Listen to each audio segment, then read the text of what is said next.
I had once heard the expression that young love, love that's characterized by emotions and infatuation, is like a stream. It's bubbling and splashing and exciting to look at, but a more mature love, a love that's matured over the ages, so to speak, is more like the Mississippi River.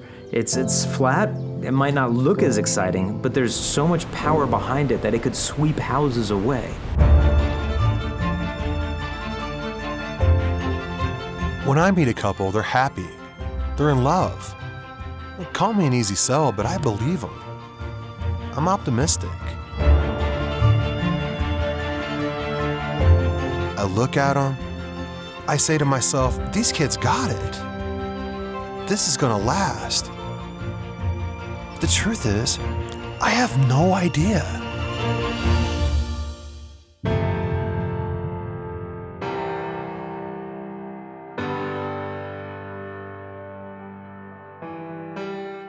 What is love? We get all these mixed ideas about love. What is it on earth we're talking about? It seems to me this is something we're going to need to understand. Because we have this universal longing for love. It's something engraved in our hearts. I think the story is important. Where they started and how they dealt with the challenges and ended well. I want to learn from stories like theirs. We all want permanent love. Love that lasts. And that's only found in marriage. We have been made for love.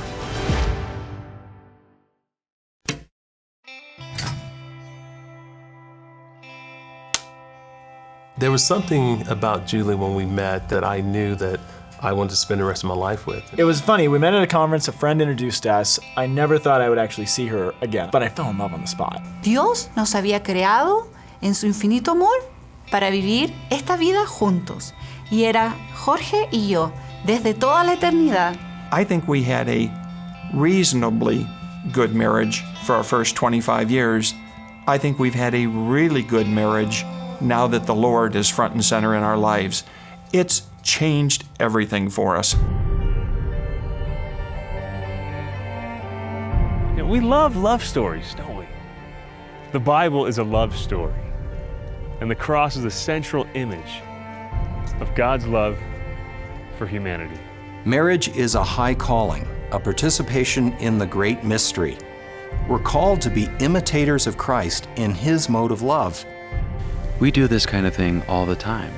We'll subject ourselves to difficulty, challenges, pain, when we think the outcome is worth it. This total gift of self is the means through which Almighty God chooses to create new life.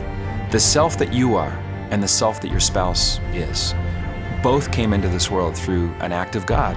God does something in that moment that He has not done since the creation of the universe, when He made something, the universe, out of nothing. With this birth of Eve, the mystery of the world is unveiled. The unveiling of the bride, the disclosure of Eve to Adam, the world is complete. And that's exactly what God is doing. He is unveiling who He is. He's revealing who He is to us for the same reason as a bride is on her wedding day. But what if marriage is more than a simple contract between two people? What if woven into the very design of your humanity is a purposeful desire for you to be united with your beloved?